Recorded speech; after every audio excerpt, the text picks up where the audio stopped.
Mesdames et messieurs, bonsoir. Merci pour votre fidélité à cette émission Alinéa. Alinéa reçoit pour vous ce soir le professeur Slim Kalbous. Il est recteur de l'AUF, Agence universitaire de la francophonie. Le professeur Kalbous est en visite officielle au Congo depuis le 21 novembre dernier dans le cadre du processus de mise en œuvre d'un certain nombre de projets de l'AUF au Congo. Le professeur est avec nous. Nous l'invitons donc à nous rejoindre sur ce plateau. Professeur. Bonsoir et surtout merci d'accepter notre invitation. Alors professeur, comme je l'ai dit tout à l'heure en introduction, vous êtes recteur de l'AUF, l'Agence universitaire de la francophonie. Vous êtes en visite officielle à Brazzaville depuis le 21 novembre dernier. En tout cas, nous sommes ravis de vous accueillir dans ce cadre.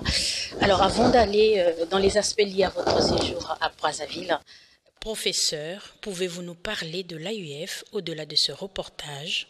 Alors, l'Agence universitaire de la francophonie est une organisation non gouvernementale internationale dans le domaine de l'éducation et des sciences. Nous sommes une organisation autour de l'université, autour de la mobilisation de l'expertise universitaire pour toute la structure éducative, c'est-à-dire quand nous intervenons au primaire, au secondaire, notamment pour la formation des formateurs, nous intervenons dans tous les aspects liés à l'université elle-même, et puis aussi en aval, avec tout ce qui est écosystème et le rapprochement du monde économique et des entreprises pour l'employabilité des jeunes notamment. Donc nous nous intéressons à tout le cheminement de la formation de nos jeunes, du primaire jusqu'à la fin des études possibles, voire à l'introduction sur le marché de l'emploi. Nous sommes une organisation aujourd'hui qui est à la tête de toutes les organisations universitaires. Nous en sommes très fiers puisqu'aujourd'hui, nous avons 1000 universités membres ou structures de recherche à travers le monde, 120 pays, issus de 120 pays, ce qui fait quand même pas mal de monde. Et c'est une fierté pour nous. En Afrique en particulier, nous avons aussi plus de 400 universités africaines membres adhérentes de notre organisation, ce qui fait de nous également une première organisation universitaire en Afrique, avec aussi des équipes et des relais dans plus de 40 pays en présentiel. Donc voilà, c'est une grande responsabilité. Nous agissons dans les pays francophones et dans les pays non francophones également. Ah, c'est la question que j'allais vous poser parce que quand je vois 120 pays, c'est ça? Et si je me demande bien si ces 120 pays sont que des pays francophones, puisqu'il s'agit de l'agence. On est au-delà de l'espace francophone proprement dit. On estime les pays francophones à 50-55 pays à peu près. Mais nous sommes au-delà parce qu'il y a beaucoup de pays francophiles. Il y a beaucoup de pays qui ne sont pas francophones, mais qui s'intéressent à l'espace francophone. Et donc, nous, notre rôle, c'est de faire le lien entre ces pays qui voudraient avoir des îlots d'excellence en français dans des pays qui ne le sont pas, avec l'espace francophone. Et l'une des missions importantes qu'on se donne, c'est de faire ce lien, justement. Ah, c'est très bien. Alors, dans des pays qui ne sont pas francophones, qui sont plutôt francophiles, comme vous le dites, comment les considérer comme étant membres de l'Agence universitaire de la francophonie quand les cours sont dispensés dans d'autres langues? C'est cette nuance que nous voulons comprendre. Alors, nous, notre rôle, c'est de promouvoir la francophonie scientifique, qu'elle soit au primaire, au secondaire ou à l'université, comme je vous l'ai dit. Alors, mais notre rôle est un peu différent entre les pays francophones et les pays non francophones. Dans les pays francophones, nous accompagnons les pouvoirs publics dans leur réforme de fond des structures universitaires et éducatives. C'est-à-dire que ça peut être sur tous les sujets, l'enseignement de base, sur l'enseignement des sciences, sur la recherche, sur les curricula des universités, sur la formation des professeurs, sur l'insertion des jeunes sur le marché de l'emploi, vraiment sur tous les aspects. En revanche, dans les pays non francophones, le rôle principal qu'on se donne, c'est plutôt de les mettre en relation avec des opérateurs dans l'éducation dans le monde francophone. D'accord. Alors souvent, c'est des pays qui font appel à nous pour monter un diplôme ou un master en langue française dans des pays qui ne le sont pas. Lorsque un pays est intéressé par une collaboration avec des pays francophones, il fait appel à nous pour monter soit des programmes de recherche, soit des diplômes en langue française dans des pays qui ne le sont pas. Et donc notre rôle, en fait, c'est d'encourager et de développer ces îlots d'excellence en langue française dans des pays qui ne le sont pas. Aujourd'hui, la francophonie se développe vraiment beaucoup dans des pays non francophones, surtout à l'école. Et concrètement, comment ça se passe? Vous introduisez les programmes français dans ces universités-là? Par exemple, il n'y a pas très longtemps, le Brésil, un pays lusophone, qui a fait appel à l'AUF pour monter un master en commerce international en langue française pour former des cadres supérieurs qui vont aller pouvoir faire des affaires avec les pays d'Afrique subsaharienne. Qui, évidemment, ils ont besoin du français. Ils n'ont pas naturellement le français comme langue d'enseignement classique. Et donc, ils font appel à nous. Nous, on est une organisation multilatérale. Qu'est-ce qu'on fait quand on a ce genre de demande? On mobilise des expertises de partout dans le monde francophone. Donc, on peut emmener des experts venant d'Afrique, d'Europe, d'Asie, peu importe de quel continent, mais des experts francophones qu'on mobilise pour répondre aux demandes de nos adhérents. Très bien. Alors, d'après nos informations, vous êtes à la tête de cette organisation francophone depuis décembre 2019. Vous êtes professeur, vous êtes enseignant, vous avez une carrière très remplie, hein, on peut dire remplie en la matière. Alors, quelles ont été vos priorités et quelles sont vos actions depuis que vous êtes arrivé à la tête de cette organisation? Écoutez, moi je suis très fier de dire que je suis le premier Africain responsable de cette organisation, alors que c'est une organisation qui existe depuis 60 ans. Puisque l'AUF a été créée en 1961 à Montréal.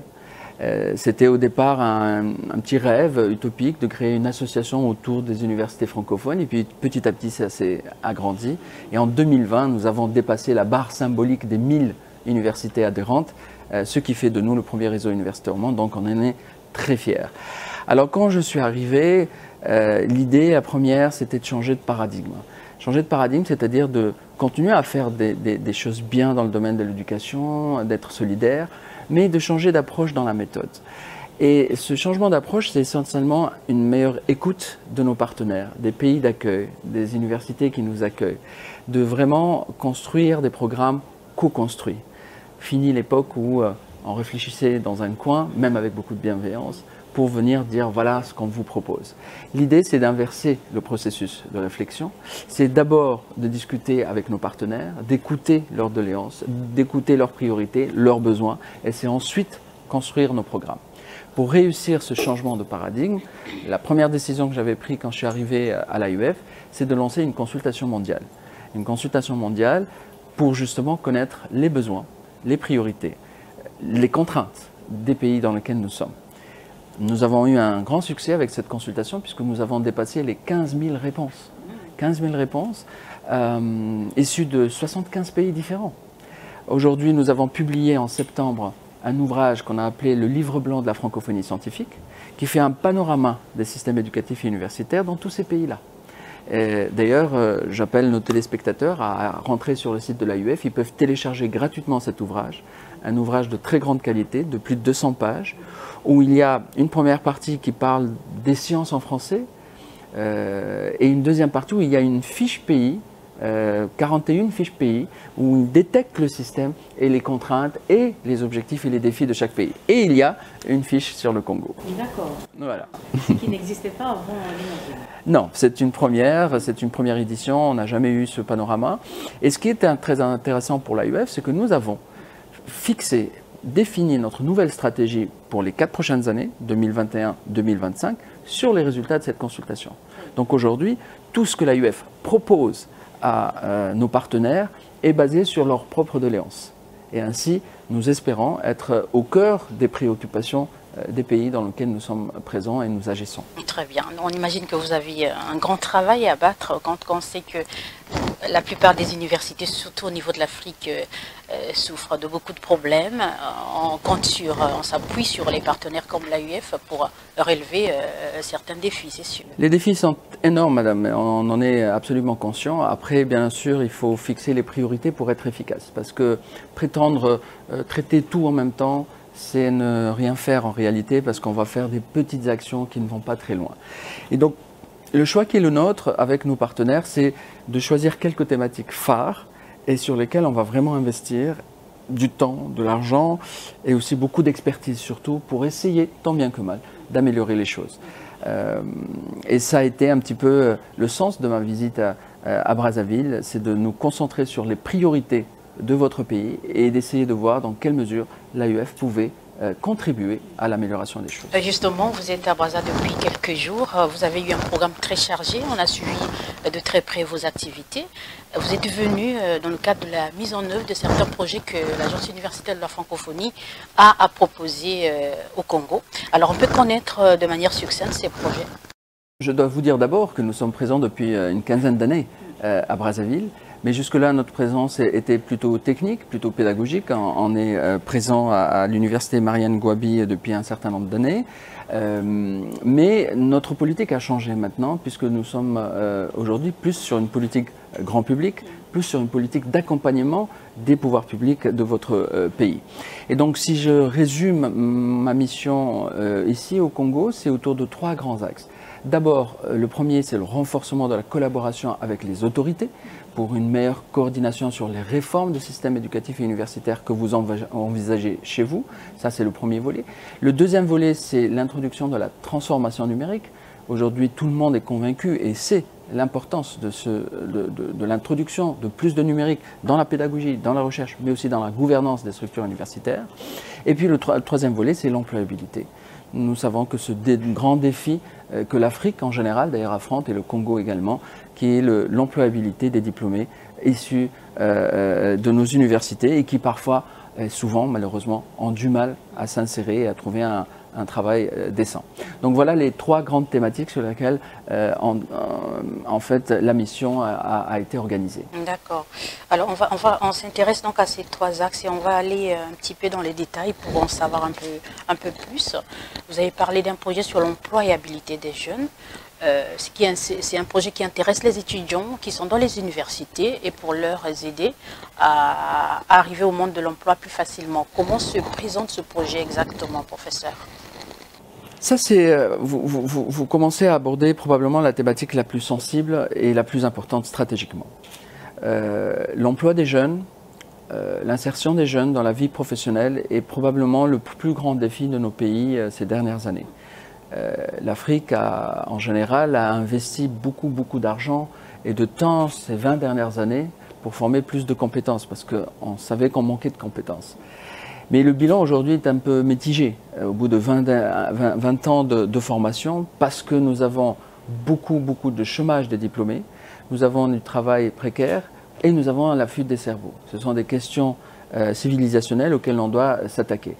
Et donc avec les autorités, nous avons décidé d'axer plus sur des réponses concrètes pour améliorer l'employabilité. Nous proposons de lancer à Brazzaville un centre d'employabilité francophone. On les appelle les CEF. C'est une nouvelle grande action structurante que l'AUF lance. On va le faire au Congo, mais on va le faire dans un certain nombre de pays du monde et en Afrique en particulier. Donc c'est une action nouvelle? C'est une action tout à fait nouvelle qui n'existe pas avant. C'est des nouveaux centres. Donc le premier centre à Brazzaville, il sera inauguré, je l'espère, en janvier 2022. Nous sommes en plein travaux maintenant à l'université, puisque nous avons eu de très grands locaux, de beaux locaux à l'université Ngouabi. Si vous pouvez aller maintenant, vous allez trouver en plein chantier des gens qui sont en train de préparer ces locaux. Donc c'est un très bel espace qui va être aménagé. Alors nous voulons que ce soit un espace différent des espaces universitaires classiques. Ce n'est pas une classe où on donne des cours, c'est plutôt un espace professionnel qui peut accueillir des entreprises, futurs recruteurs de nos jeunes. L'idée de cet espace, c'est de proposer un ensemble de services gratuitement. C'est très important de le dire, puisque nous sommes une organisation à but non lucratif et nous allons chercher des fonds chez les bailleurs de fonds pour pouvoir réaliser ces actions auprès de nos jeunes. Donc nous allons ouvrir cet espace de service aux étudiants. Alors il est ouvert à tous les étudiants qui sont des étudiants dans les universités membres de l'AUF, bien entendu. Mais du moment que vous êtes étudiant dans une université membre, vous avez accès gratuitement à tous les services de l'AUF. Ce centre va offrir 4 types de grands services. On le divise en 4 pôles.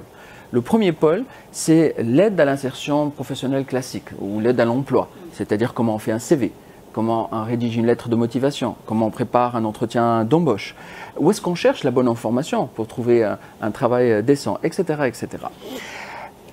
Deuxième pôle, c'est un pôle très important, c'est tout ce qui est formation complémentaire qu'on propose aux jeunes au-delà de leur formation pédagogique ou technique classique. qui est souvent théorique, hein, on va le dire. Qui est malheureusement souvent théorique, qui nécessite certainement une réforme, mais la réforme des systèmes universitaires, ça prend du temps, ça peut prendre 5 ans, 10 ans parfois. Alors en attendant, on ne va pas se croiser les bras, il faut absolument donner ces petits plus aux jeunes pour qu'ils soient mieux employables à la sortie de l'université. Donc effectivement, c'est une série de formations pas du tout technique, c'est vraiment du savoir-faire, du savoir-être. Alors en bon français, on appelle ça les soft skills ou les formations transverses, ou peu importe comment on les appelle, mais en tout cas, c'est de la formation complémentaire qu'on donne à l'étudiant. Et l'astuce de ce centre, c'est que ces formations complémentaires, on les donne avant la sortie de l'université. Ils sont encore étudiants, ils ne sont pas demandeurs d'emploi encore, ils sont en phase de formation et c'est ce qui est très important. Donc c'est là où il y a la différence, on peut dire, entre vous et des agences classiques d'accompagnement à l'insertion professionnelle. Absolument. Alors, bien entendu, il y a votre agence nationale, l'Agence congolaise de l'emploi, qui fait de très belles choses. Nous, ce qu'on propose, c'est de faire des choses, on va essayer d'ailleurs de collaborer avec eux. Hein. J'ai rencontré aussi bien Monsieur le ministre de l'Emploi, en charge du sport et de l'emploi, que la directrice générale de l'Agence congolaise de l'emploi. Donc, bien entendu, nous sommes en contact avec les autorités congolaises qui sont en charge de la question de l'emploi. Sinon, on ne sera pas très efficace. Il faut beaucoup de synergie. Mais l'originalité de cette approche, c'est que c'est une approche qui propose des solutions à l'intérieur de l'université avant même la sortie sur le marché de l'emploi. Je vous termine les pôles d'abord du centre et on revient à cette idée effectivement importante. Le troisième pôle, c'est des certifications professionnelles, souvent très chères, en nouvelles technologies ou en langue, que nous allons proposer aux étudiants, là aussi, et c'est nouveau, gratuitement, parce que ce sont des formations extrêmement difficiles à obtenir, mais qui augmentent les chances des jeunes de trouver un job, un travail de haut niveau. Quatrième et dernier pôle, c'est tout ce qui est entrepreneuriat. C'est comment former l'esprit entrepreneurial des jeunes et puis les pousser à éventuellement créer leurs propres projets eux-mêmes et les accompagner. Ça, c'est très intéressant. Voilà, et ça, c'est aussi une approche très intéressante. Donc, vous voyez, je ne veux pas être long, mais c'est une approche intégrée qui essaie de proposer plusieurs petites solutions, parce qu'il n'y a pas une solution qui marche pour améliorer le chômage des jeunes, mais il faut un ensemble de petites solutions. Et nous le faisons avec les universités, nous le faisons avec aussi les chefs d'entreprise. J'ai rencontré le patronat congolais. J'ai eu le plaisir d'avoir une quinzaine de chefs d'entreprise autour de la table. On leur a exposé ce nouveau projet, on leur a proposé d'être partenaires. Ils ont accueilli positivement, honnêtement, cette proposition, parce qu'il faut que les entreprises qui souvent critiquent la formation des universités. Ils sont aussi à embaucher directement quelqu'un qui sort d'une formation universitaire. On leur a dit, nous notons vos critiques, mais ce que nous vous proposons, c'est de venir à l'université, c'est de vous accueillir dans un espace convivial et de nous dire quels sont vos besoins, quelles sont vos attentes. Mais vous nous le dites avant qu'on ne sorte les étudiants de l'université. Et donc ainsi, on peut nous donner des approches complémentaires aux étudiants et leur donner les armes nécessaires, les outils nécessaires qui leur manqueraient à la formation universitaire classique pour qu'ils soient en adéquation avec les attentes de l'économie du pays. Professeur, dans votre JBCR également, le projet de numérisation de l'université, vous avez dit, donc modernisation du système universitaire congolais, ça veut dire ça. Alors, comment se présente ce projet ? Alors, nous avons à Brazzaville ce qu'on appelle le campus numérique francophone, le CNF. Le CNF, il est également abrité à Ngouabi, à l'université, bien entendu. Nous sommes ravis d'ailleurs d'être accueillis par cette belle université. Mais nous proposons de nouveaux services dans ce centre d'employabilité, le campus numérique. Ils vont être juxtaposés dans un complexe intégré à l'université, les deux centres, donc le centre d'employabilité et le campus numérique. Et le campus numérique, il va être très bien équipé par un équipement très récent, très moderne, pour une connexion impeccable, ce qui parfois pose problème, on le sait ici souvent. Donc on a pris nos précautions pour avoir vraiment du matériel de haut de gamme. Mais le plus important, à part le matériel, c'est le contenu. C'est le contenu. Nous proposons là aussi des séries de formations dans le domaine du numérique. Nous proposons aussi de faire des conférences en ligne, des soutenances en ligne. J'ai été très heureux quand j'ai rencontré Madame la ministre de l'Enseignement supérieur qui a apprécié notre service, puisque elle-même, en tant que professeure, il y a quelques jours, elle a participé à une soutenance de thèse dans les locaux de l'AUF. Et ça a été un plaisir que lors de la rencontre qu'on a pu avoir avec elle, mon équipe et moi, d'avoir son retour positif sur le service qu'on peut offrir aux enseignants. Et elle, en tant qu'enseignante, elle a profité de ce service. Et je rappelle que ce service aussi est ouvert gratuitement à tous les enseignants et à tous les étudiants. Et aussi aux chercheurs. Bien entendu, oui. Bien entendu, les enseignants-chercheurs. Alors, nous connaissons bien le campus numérique francophone. C'est un espace qui est très demandé par les usagers, les utilisateurs. Ce qu'on a remarqué, c'est que ça paraît un peu exigu par rapport au nombre de personnes qui voudraient bien y être tous les jours à faire leurs recherches et leurs projets d'études. Est-ce que vous avez dans vos projets une idée d'extension de ce campus qui est très très important dans le cadre de l'apprentissage? Tout à fait, tout à fait. C'est pour ça que je vous ai dit que c'est encore en chantier, puisque nous avons fait la demande à l'université d'avoir un peu plus d'espace. Et je dois remercier le recteur, puisque le président de l'université, puisqu'il a bien accepté de nous donner un peu plus d'espace. C'est pour ça qu'aujourd'hui, on fait de très beaux aménagements. J'espère qu'on aura un complexe de grande taille. On va avoir 4 grandes salles équipées aujourd'hui, intégrées. C'est un mini centre de conférence en fait qu'on va avoir en pleine université. Et j'espère qu'effectivement on va augmenter largement la capacité d'accueil. On va pouvoir accueillir beaucoup plus de monde, beaucoup plus de chercheurs, beaucoup plus d'étudiants, puisqu'il y aura 4 grandes salles équipées et prêtes à recevoir nos membres. D'accord. À Brazzaville, là, nous avons 2 universités, Marien Ngouabi et Denis Sassou Nguesso. Et là, tout est implanté quasiment à l'université Marien Ngouabi. Alors, quel sera le lien entre vous et l'université Denis Sassou Nguesso? Est-ce que l'université Denis Sassou Nguesso bénéficiera également de vos services? Bien sûr, bien sûr. Moi, j'ai passé presque la moitié de la journée hier à l'université Denis Sassou Nguesso parce que c'est encore un partenaire, pas encore une université adhérente à l'AUF. Parce qu'il faut avoir 3 ans d'ancienneté pour pouvoir adhérer à l'AUF. En revanche, il y a une collaboration très étroite entre les 2 universités publiques, et c'est normal. Et comme la première université est membre chez nous depuis très longtemps, donc à travers cette collaboration, nous aidons également la nouvelle université à émerger. Nous avons fait une très belle séance de travail avec le président de l'université Sassou Nguesso sur justement comment l'AUF peut accompagner le lancement de cette université. Nous sommes tombés sur un certain nombre de points clés, notamment sur la gouvernance, par exemple. C'est aider les nouvelles structures, l'université à monter les nouvelles structures, et aider la nouvelle université aussi à concevoir les nouvelles filières. Donc nous sommes en plein travail avec eux. Nous sommes là pour les accompagner. Quand on voit la naissance d'une nouvelle université francophone, nous, on ne peut qu'être là et se réjouir du renforcement de l'offre pédagogique dans le domaine de la francophonie.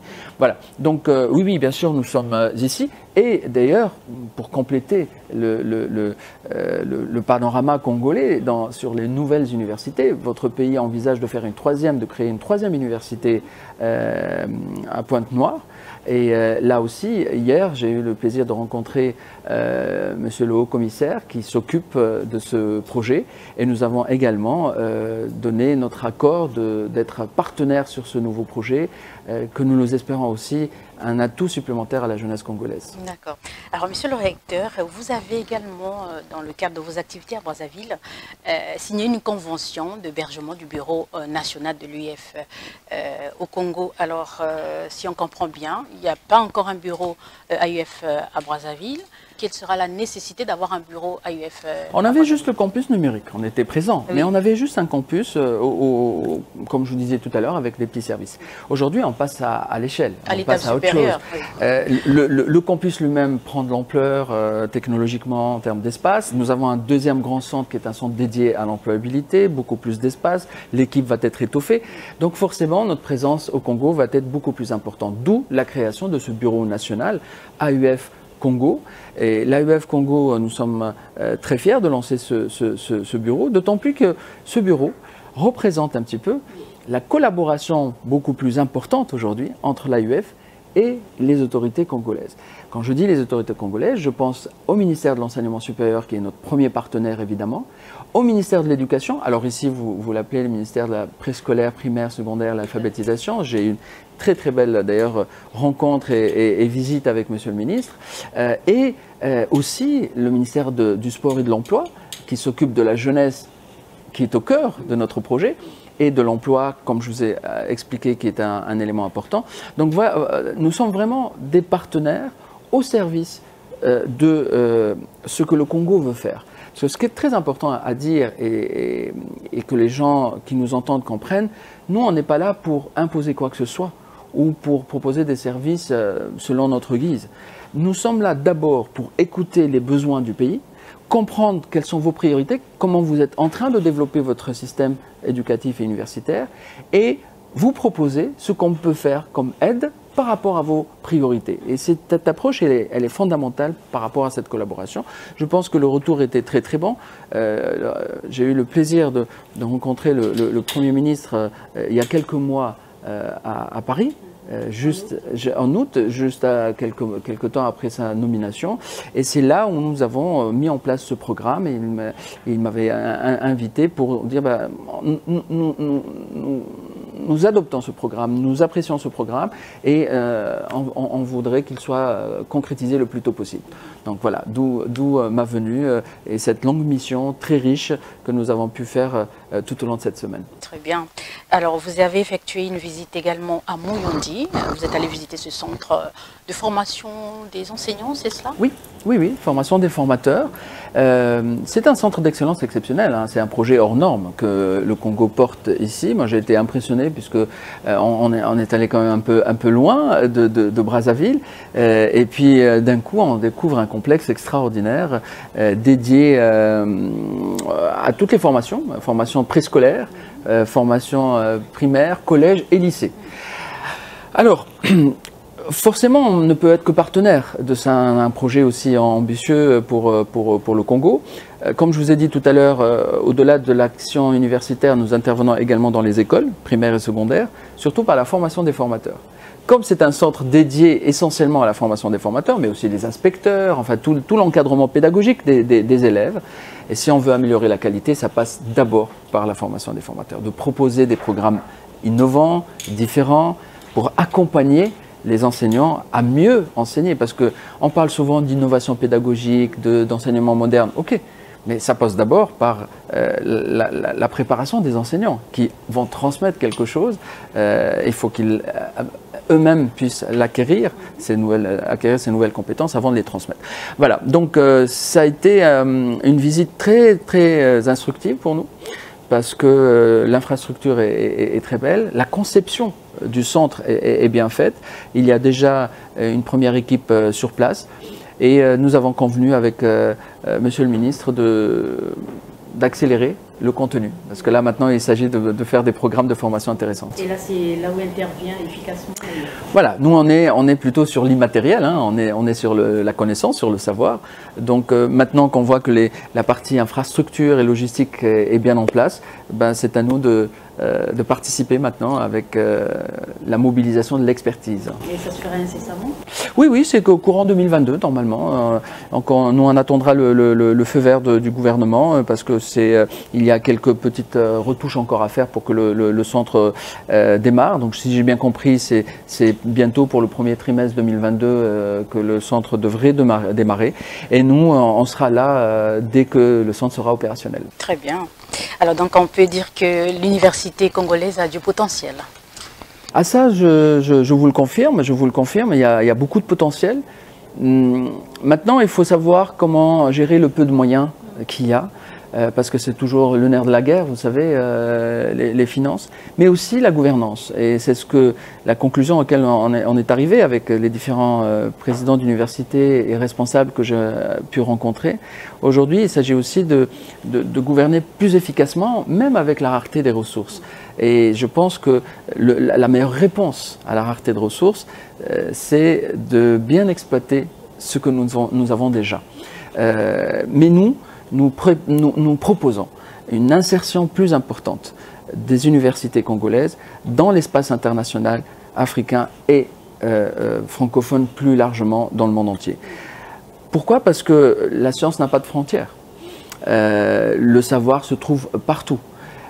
Et donc aujourd'hui, notre rôle aussi, c'est de mettre en réseau les universités congolaises avec d'autres universités, partage d'expériences, échange d'étudiants, échange de professeurs. Ça aussi, ça fait partie des rôles et des missions de notre organisation.